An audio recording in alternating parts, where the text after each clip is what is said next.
amaraso ya Yesu yakuyeho bariyeri, agakura huriya mwenda. Yesu agahinduka igitambo, agahinduka umutambyi.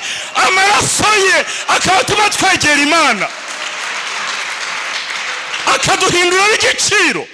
Mureke twegera iyo ntebe nta gutinya. Niko wanditse Abaheburayo yavuze. Twegera iyo ntebe nta kugira gute. Mureke ibintu by'abamamyi babasengera kuri telefone ngo ndagusengera, ngo hereza ya, nguze hano ngo hari umuntu ufite, ngo hari umukozi w'Imana ufite amasengesho ashyushye, ngo n'ikiganza gishyushye. Nta bintu bishyushye biri aho ngaho. Amaraso ya Yesu yakinguye inzira. Jyayo, jyayo.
Uwiteka Mana nziza, Mana ishobora byose, umurengezi w'ubugingo, turi imbere y'amaso yawe, twaje mu nzu yawe kugira ngo twumve ijambo ryawe.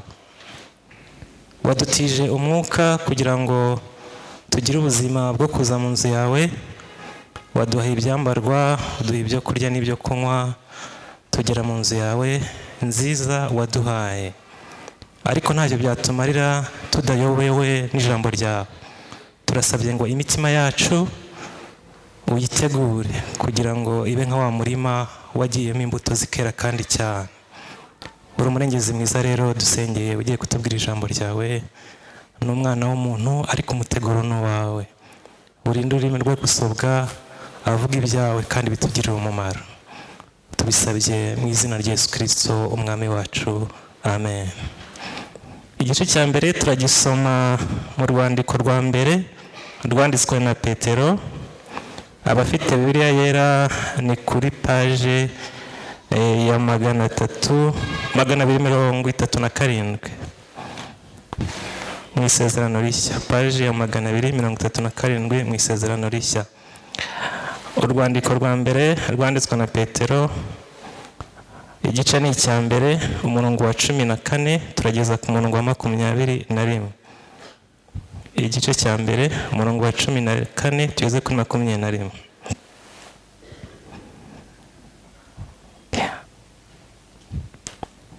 Mube nk'abana bumvira, ntimwishushanye n'irari mwagiraga kera mukirinjije, ahubwo nk'uko uwabahamagaye ari uwera, aba ariko namwe mubabera mu ngeso zanyu zose, kuko byanditswe ngo muzababera nk'uko ndi uwera. Twakira ijambo ry'Imana.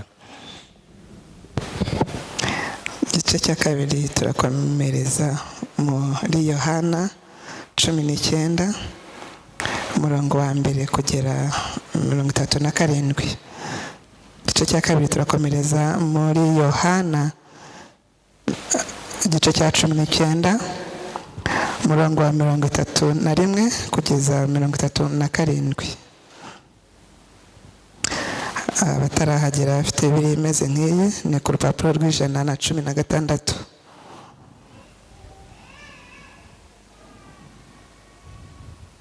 Dusome mu izina rya Yesu. Uwo munsi wari uwo kwitegura Pasika, kandi Abayuda ntibashakaga ko imibiri iguma ku musaraba ku isabato, kuko iyo sabato yari umunsi mukuru. Niko gusaba Pilato kubavuna amaguru ngo babamburwe. abasirikare baraza babanza kuri umwe bamuvuna amaguru, n'undi wari ubambanwe nawe bamugenza batyo. Ariko bageze kuri Yesu basanga amaze gupfa, ntibamubona amaguru. Ariko umwe muri bo amucumita icumu mu rubavu, uwo mwanya havamo amaraso n'amazi. Wabibonye niwe ubihamije, kandi ibyo ahamya ni iby'ukuri, kandi azi ko avuga ukuri ngo namwe mwizere. Kuko ibyo byabereyeho kugira ngo ibyanditswe bisohore, ngo nta gufwa rye rizavunwa. Byongeye kandi ibindi byanditswe biravuga ngo bazabona uwo bacumise. Mwakeneza ijambo ry'Imana. Munyemerere dusome hariya yari yasomye, asa n'umuntu agarukiye mu nzira, amenya hari atafashe imirongo neza cyangwa tutayimuhaye neza. Urwandiko rwa mbere rwanditswe na Petero, igice cya mbere murongo wa 14 kugeza ku wa 21. Reka tuhasome twihutse. Mube nk'abana bumvira, ntimwishushanye n'irari mwagiraga kera mukiri injiji, ahubwo nk'uko wabahamagaye ari uwera, aba ariko namwe mubabera mu ngeso zanyu zose.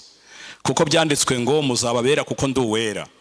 Kandi ubwo uwo mwambaza mumwita so, ari uzacira umuntu wese urubanza rukuri ibyo yakoze, ntarobanure ku butoni, mumara iminsi y'ubusuhuke bwanyu mutinya. Kuko muzi yuko ibyo mwacunguje ngo muve mu ngeso zanyu zitagira umumaro, mwatojwe n'abasokuruza banyu, atari ibyangirika nk'ifeza cyangwa izahabu, ahubwo mwacungujwe amaraso y'igiciro cyinshi, nk'ay'umwana w'intama utagira inenge cyangwa ibara, ariyo ya Kristo, wamenywe n'Imana kera isi itararemwa, ariko akerekanwa ku mperuka y'ibihe ku bwanyu, abo yahaye kwizera Imana yamuzuye ikamuha icyubahiro, kugira ngo kwizera kwanyu n'ibyiringiro byanyu bibe ku Mana.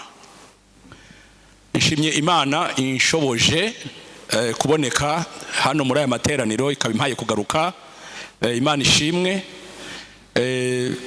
Amazina yanjye bayavuze ni yayandi, nitwa Pst Gatanazi, mfite umudamu n'abana babiri, umuhungu n'umukobwa, ncumbitse hariya Kibagabaga. Hanyuma ndi umushumba wa Paruwasi ya Remera muri ADPR. Ibiro biba hariya imbere ya Beka Arena cyangwa se imbere ya Stade Amahoro. Ndi umuturanyi wanyu. Ndabashimira ko mwanyakiriye neza. Ndi hano kubera impamvu nyine z'ishuri nk'uko mwabibyumvise nkiza. Pias mwanyakiriye neza, rero nkomeje kubashimira. By'umwihariko nishimiye kubana namwe, kandi by'umwihariko nishimira kubana n'umushumba Julius, kubera ko yambereye umwarimu muri secondaire, tunasengana muri la Jepra. Anyigisha nyine igifaransa cyari cyarananiye cyane cyane inshinga. Ubwo rero atuma mbimenya, kuko yanyigisha logique yabyo byinjira mu mutwe mu buryo bworoshye. Rero nishimiye kubana namwe, ndi hamwe namwe numva nezerewe cyane. Ikindi cyanshimishije ni ukongera kubona mwarimu wanjye Dr. Muke ari hano muri riteraniro, kongera kumubona nyuma y'iminsi myinshi ntamubona, nabyo numvise mbyishimiye. Imana imuhe umugisha hamwe natwe. Ndagira ngo rero mbaganirize ijambo ry'Imana. Numvise umutima wanjye urimo umpata kubaganiriza, rivuga ngo amaraso ya Yesu agaciro kanjye. Amaraso ya Yesu agaciro kanjye. Mu yandi magambo bishatse kuvuga ko dufite agaciro kubera ko twizera amaraso ya Yesu.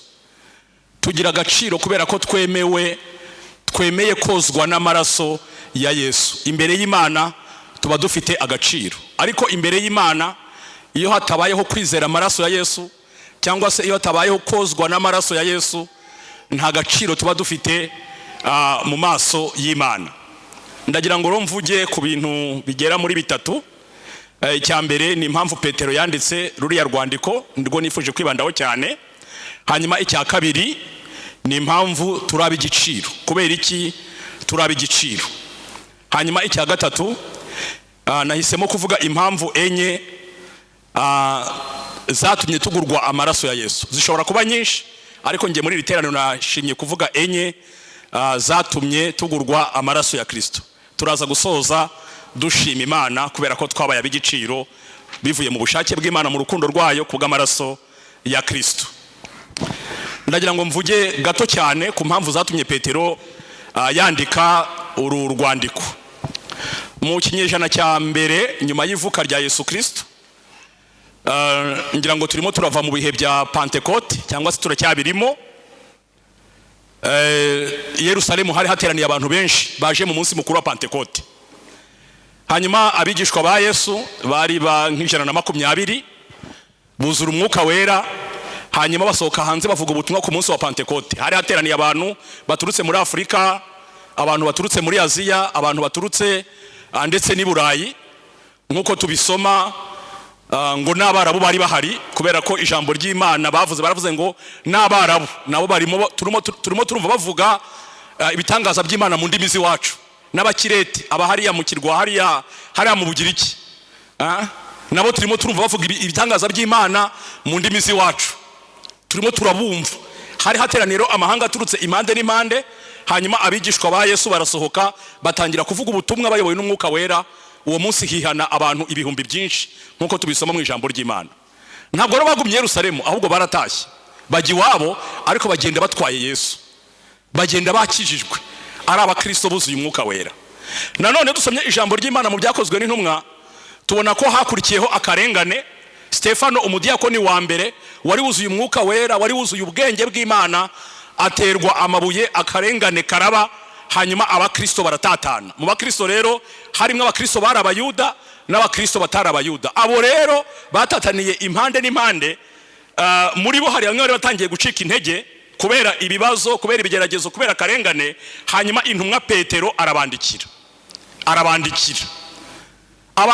agamije kugira ngo abakomeze, abandikira agamije kugira ngo abihanganishe. Mu bintu rero yabandikiye, yababwiye yuko nubwo bari mu bigeragezo, nubwo bari mu bibazo, nubwo bari mu karengane, yabibukije ko bacungujwe, baguzwe amaraso ya Kristo arusha agaciro izahabu, arusha agaciro ifeza, arusha agaciro ikintu icyo ari cyo cyose. Abibutsa ko ari ab'igiciro kubera amaraso baguzwe ari igiciro. Izina ry'Imana nirishimwe. Impamvu rero turaba igiciro, ubundi igiciro cy'ikintu kibarwa mu kiguzi cyacyo. Niba ndi kubivuga mu buryo bwumvikana ntago mbizi, harimo isubira jambo cyane n'isubirajwe, birimo birumvikana. Hari igiciro cy'ikintu kibarwa mu kiguzi cyacyo. Agaciro k'uru rusengero, iyo bagiye kuvuga ngo uru rusengero rwagurwa ngahe, agaciro karwo ni amafaranga yarugura. Rero agaciro k'ikintu kabarwa mu kiguzi cyarwo. Natwe rero agaciro kacu kabarwa mu kiguzi cyacu. Twaguzwe amaraso ya Kristo, twaguzwe amaraso y'Imana, twaguzwe amaraso y'umwana w'Imana. Agaciro kanjye rero, agaciro kanjye kabarwa mu kiguzi naguzwe. Ndafashijwe, izina ry'Imana rihabwa icyubahiro. Bivuze iki? Abakare nababwiye ngo arigenya nshaka kureba ko ibintu bimwe bikora, nkagira ukuntu nigira. Arigenya nambara ikoti ryiza, nkajya mu bukwe ntazi, nabo batanzi, ntatumiwemo. Noneho nkatwara kontake mu ntoki. Ubundi uyitwara mu ntoki ntuyibike, ukayijyana gutya. Yongezeho muzi ukuntu bigenda, banyishaza ku ntebe za hafi, hahandi kuri table d'honneur, hafi yabo. Kubera iki? Babonye ikoti, bareba kontake. Ntibanzi, sinatwerereye, nanjye ntabwo mbazi. Iyo tugiye kurya, muzi ukuntu bigenda, bampagurutsa muri abasaza b'imbere, bakanjyana ku meza kurya ndi uwa mbere. Ubwo naratwerereye? Ntabwo natwerereye. Baranzi? Ntabwo banzi. Icyo barebye niki? Barebye imyenda, bareba kontaki, bareba imodoka. Nuko abantu bareba. Icyo mbabwira ni igiki rero? ntabwo ukwiriye kwisuzugura wirebeye muri ibyo, nta n'umuntu ukwiriye gusuzugura umurebeye muri ibyo, kubera ko agaciro kanjye ntigaterwa nuko mfite imodoka, agaciro kanjye ntigaterwa n'imyenda nambaye, agaciro kanjye ntigaterwa n'ibintu mfite n'inzu mfite, agaciro kanjye ntabwo gashingiye mu mafaranga mfite, agaciro kanjye nukarebera muri ibyo uzanyibeshyaho, kubera ko agaciro kanjye gashingiye mu kiguzi naguzwe, ariyo maraso ya Kristo.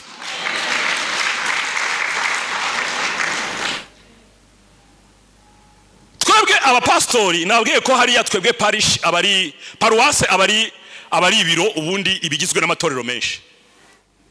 Abakristo nyoboye bari hejuru y'ibihumbi 15.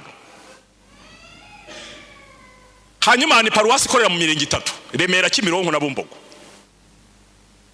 Noneho tugira abakristo benshi rero, sicyo ngamije kubabwira uko none agaciro kanjye ntabwo gashingiye ku bintu nkora, agaciro kanjye nugashingira ku bintu nkora n'amazina banyise, ukagashingira no kuri uyu musaraba nambaye, uzanyibeshaho. Ngero ujya kubara agaciro kanjye uzakabare mu kiguzi naguzwe amaraso ya Yesu.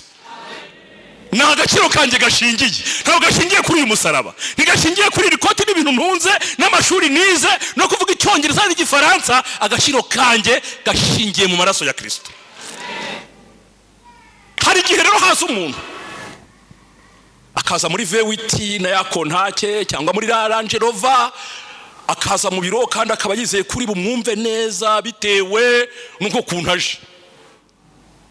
Noneho akaza umuntu ufite inzara yambaye bodaboda na isa nabi, bodaboda sari murayizi abantu ba hano ko muri mu mujyi cyane, hari inkweto za plastike zifite amabara atandukanye, icyatsi kibisi, umutuku, umweru, menya biri bungore kuzibasobanurira kubera ko muri abantu mu mujyi cyane hano hantu mu gisi, ako byamena kose murazizi, mushaka muzizi. Akazambaye inkweto na isa nabi, ubona afite n'inzara, hari umuntu agira inzara ikagaragara ku mubiri no ku munwa, ukabona ko adaheruka kurya, akaza kinjira mu biro. Hari abantu rero basuzugura abantu bameze batyo. Ngewe ikintu gituma abo bantu bose mbafata kimwe, uje na V8 akaza na Range Rover, hakaza n'ufite bodaboda n'imyenda yacuye yacitse n'iminwa idaheruka kurya, ikintu gituma mpaguruka nkajya kumwakira, ntabwo murebera muri ibyo bintu, murebera mu maraso ya Yesu.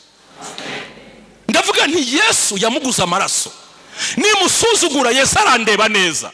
Agaciro ke sinkarebera mu myenda n'ukuntu aje yambaye, yanga ngo afite n'inda imeze gutya, yaje hano imbere, nkamurebera mu maraso ya Yesu, nkavuga nti uyu muntu uko ameze kose yaguzwe amaraso ya Yesu. Rero ntabwo ukwiriye kwisuzugura kubera ko abantu bagusuzuguye hari ibintu bashingiyeho bitari amaraso ya Yesu. Nta n'umuntu ukwiriye gusuzugura bitewe nuko hari ibyo washingiyeho bitari amaraso ya Yesu. Twasomye yuko abantu baguzwe amaraso ya Yesu, ni amaraso arusha agaciro izahabu, ni amaraso arusha agaciro ifeza. Muri kiriya gihe ifeza n'izahabu byari bihagarariye ubutunzi bwose. Mu yandi magambo, amaraso ya Yesu twacungujwe, amaraso ya Yesu twaguzwe, ni amaraso arusha agaciro ibintu byose. Bivuze ngo abantu bogejwe n'ariya maraso, abantu bizera ariya maraso, bari hejuru, bafite agaciro karuta k'ibintu byose. Ntabwo dukwiriye kubafata uko twishakiye, natwe ngo twifate uko twishakiye niba twarogejwe n'ariya maraso. Muri mbyarabaje ngo mbese wogejwe n'ayo maraso, ngo mbese watunganijwe nayo, ngo hari ubwo wuhagiwe nayo. Yabashije ibibazo byinshi, ngo mbese imyambaro yawe ire. Arega nujya gusoma no mu gitabo cy'ibyahishuye Yohana, niyo azatuma tujya mu ijuru, ngo yabonye ngo abantu bambaye ibishura byera, ngo barabimeshe ngo mu maraso. Imana ihabwa icyubahiro. Ngo barabimeshe mu maraso ngo y'umwana w'intama, ngo babyejeshe amaraso y'umwana w'intama. Abantu bazajya mu ijuru ni abantu bameshe ibishura. Kutandura ntibishoboka uri umuntu. Abantu bajye bagabanya ubwibone bwo mu mwuka. Kutandura ntibishoboka, kwandura birashoboka. Hari igihe ugira imbaraga nyinshi zo mu mwuka, hari n'igihe ugira intege nke. kwandura birashoboka. Niyo mpamvu Bibiliya ivuga ngo hara mu byahishuwe abazajya mu ijuru nabameshe ibishura byabo bakabyejesha amaraso y'umwana w'intama w'Imana. Nugira intege nke jya wibuka kwihana. Impamvu zatumye ducunguzwa amaraso y'igiciro. Impamvu ya mbere kwari kugira ngo tuve mu ngeso zitagira umumaro twatojwe n'abasokuruza wacu. Mu yandi magambo bisobanuye ngo tugomba gukora ibintu bifite umumaro nyuma yuko tumaze kozwa n'ariya maraso ya Yesu. Ko turaba igiciro. Abantu bogejwe n'amaraso y'igiciro ntabwo bakwiriye gukora ibintu biciriritse, bakwiriye gukora ibintu by'igiciro. Kandi turimo turajya ahantu h'igiciro. Rero tukiri aho ngaho, umuntu wogejwe n'ariya maraso mbere yuko akora ikintu agomba kubanza gutekereza ngo kino kintu ngiye gukora ni ikintu gifite umumaro cyangwa ni ikintu kidafite umumaro. Kuko twogejwe n'ayo maraso kugira ngo dukore ibintu bifite umumaro. Ukibaza ikintu ngiye gukora kimfitiye umumaro, ikintu ngiye gukora gifitiye umumaro itorero, ikintu ngiye gukora gifitiye umumaro umuryango, ikintu ngiye gukora gifitiye akamaro igihugu, ikintu ngiye gukora gifitiye akamaro Imana, ikintu ngiye gukora gifitiye akamaro ijuru, ubwami bw'Imana. Ukabyibaza mbere yuko ubikora, hanyuma warangiza ukabona kubikora. Kubera ko uri w'igiciro ntukwiriye gukora ibintu biciriritse, kubera ko waguzwe amaraso adaciriritse, waguzwe amaraso y'igiciro. Ibyo ukabyibazaho. Petero yaranditse aravuga ngo za ngeso twatojwe n'abasokuruza wacu zidafite umumaro. Urugero, ntabwo ndibutanga ingero nyinshi, ndatanga ingero nkeya. Urugero rw'ingeso zimwe mu Rwanda twatojwe n'abasokuruza wacu zidafite umumaro: kuvangura amoko. Kuvangura amoko nta mumaro bifite. Ntabwo ushobora kujya ku ishuri birukanye umwana wawe ngo babwire ngo kubera iki mwirukanye umwana wanjye kandi ndi umuhutu, ngo babwire ngo ngende umuhutu umwana wanjye agomba kwiga ntishyuye minerval. Ibyo ngibyo babyumva byagira umumaro? Ibyo ngibyo ntabwo bishoboka.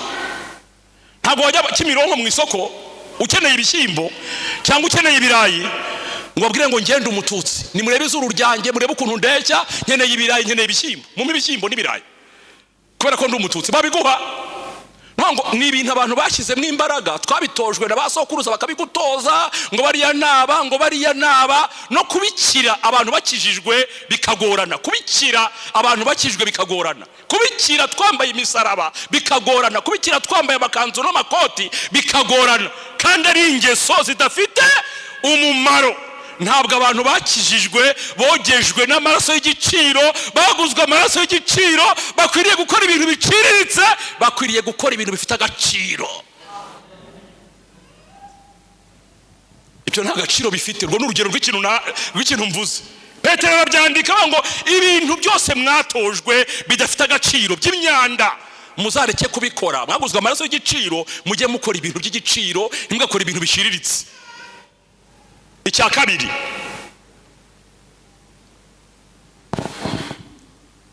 impamvu twaguzwe amaraso y'igiciro ni ukugira ngo tutaba imbata z'abantu. Nta muntu ukwiriye kukugira imbata. Icyo yakwitwaza cyose nta muntu ukwiriye kukugira imbata.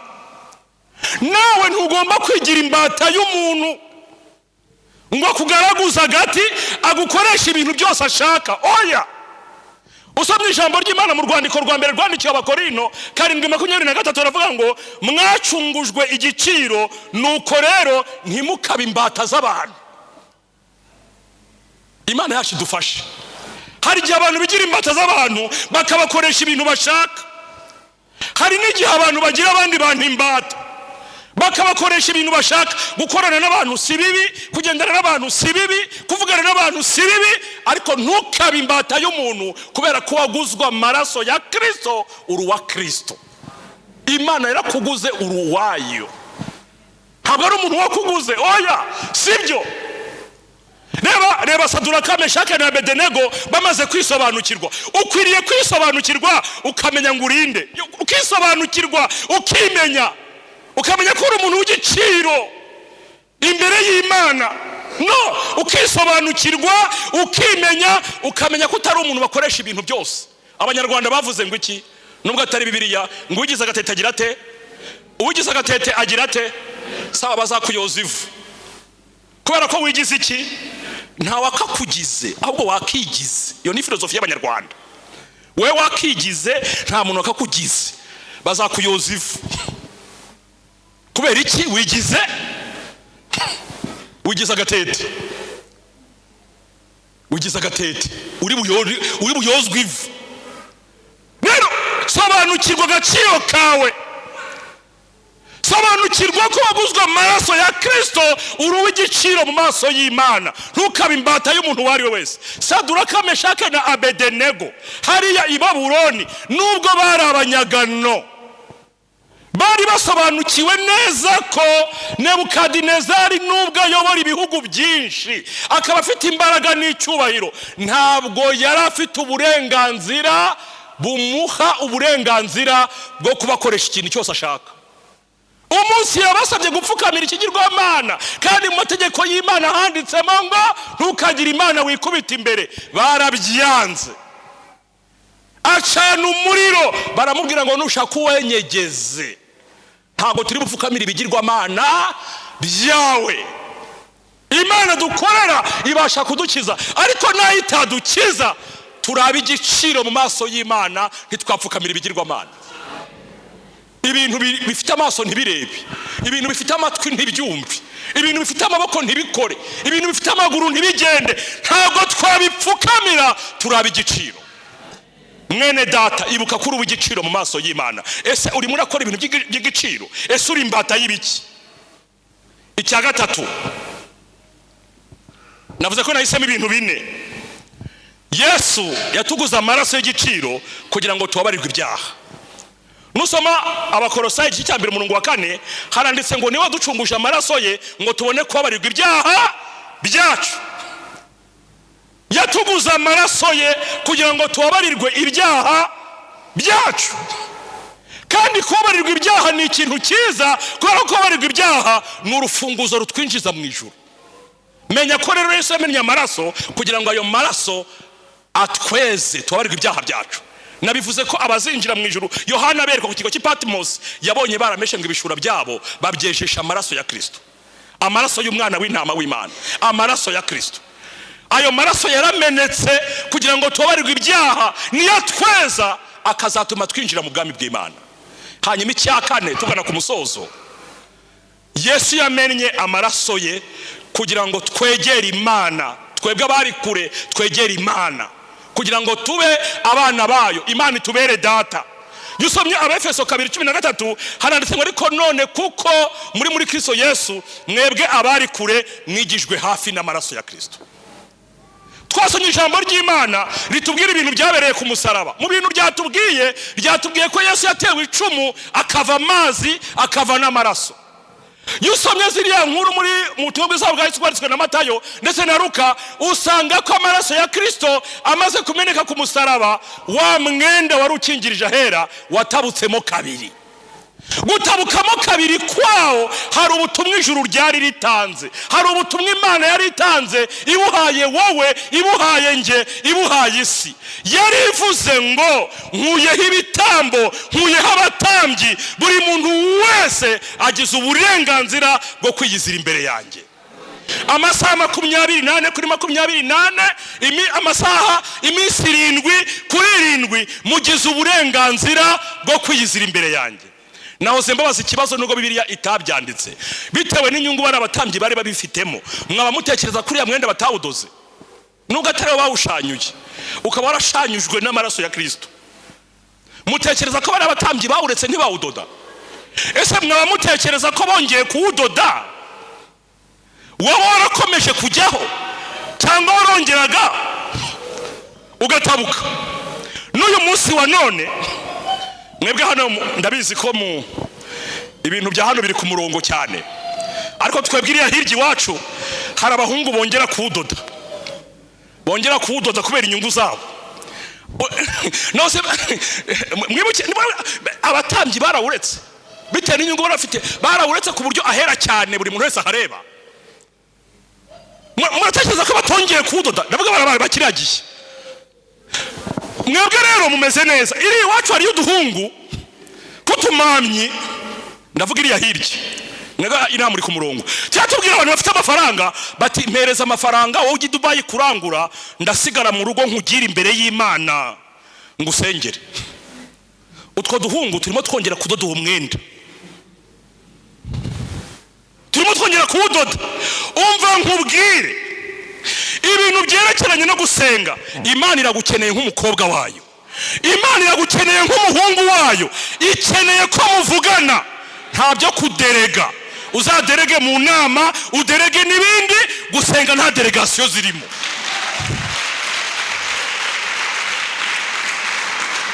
Kandi ibintu byo gusenga nta binyujijwe, nta bimenyeshejwe. Nababwiye ngo pastere umushumba wacu Julius bashobora kumushyiraho amabwiriza bati ntabwo wemerewe kwandikira perezida wa EPR utanyuze kuri perezida wa presbyteri, bakamubwira ngo ujye wandika ngo binyujijwe.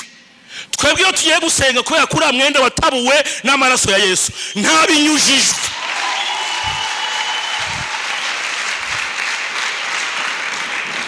None bakamubwira ngo formule y'urwandiko uzandike binyujijwe, ariko uzanandike bimenyeshejwe. Iyo uri kuganira n'Imana nk'umuhungu wayo, ukaganira n'Imana nk'umukobwa wayo, kubera amaraso ya Yesu yakuyeho bariyeri akakwegereza Imana, ibintu byabimenyeshejwe ntabwo bizamo, nta bimenyeshejwe, nta binyujijwe. Ugenda kubera amaraso ya Yesu yakuyeho bariyeri. Mwebwe nizere ko intanga mumeze neza, ko turaduhungu tutumamye twongera kudoda uriya mwenda tukiyaranja ngo umhereze amafaranga. Ariko reka nkubwire, uretse umushumba twariye twiyiriza kugira ngo dusengere itorero, uretse abashumba banyu mutekereza ko inzara iraryana ibiryo biraryoha, inzara iraryana ibiryo biraryoha. Utekereza ko ari inde waha amafaranga wamaze no kuyamuha yo kugura ibiryo, wajya kuribwa n'inzara ngo arimara gusengera? Abashumba banyu bo ndabizi barabikora.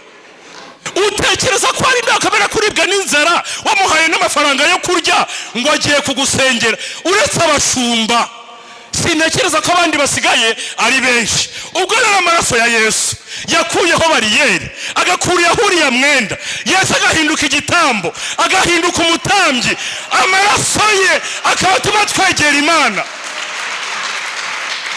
akaduhindura n'igiciro. Mureke twegere iyo ntebe nta gutinya. Niko wandikiye Abaheburayo yavuze, twegere iyo ntebe nta kugira gute. Mureke ibintu by'abamamyi babasengera kuri telefone ngo ndagusengera, ngo hereza ya nguze hano ngo hari umuntu ufite, ngo hari umukozi w'Imana ufite amasengesho ashyushye, ngo n'ikiganza gishyushye. Nta bintu bishyushye biri aho ngaho. Amaraso ya Yesu yakinguye inzira. Jyayo, jyayo.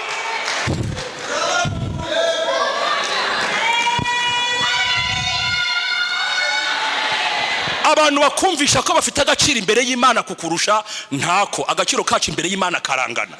Gusabirana Bibiliya irabyemera, kwikoranira imitwaro Bibiliya irabyemera, ariko utanyemeje ukuntu ndusha agaciro imbere y'Imana, amaraso ya Yesu yampinduye uw'igiciro. Mwakwemera ko dushima Imana duhagaze? Ababyemera ngo dushima Imana. Ibyo Imana yabikoze kubera urukundo rwayo. Uhereye uyu munsi ntukagire ubusuzugura utamurebeye mu maraso ya Yesu. Ngewe agaciro kanjye mujye mukabara mu maraso ya Yesu. Nimusanga ayo maraso nta gaciro afite, muzamenye ko nta gaciro mfite. Ariko nimusanga ayo maraso afite agaciro, mujye menya ko mfite agaciro. Kandi nawe agaciro kawe nzajye nkabera mu maraso ya Yesu.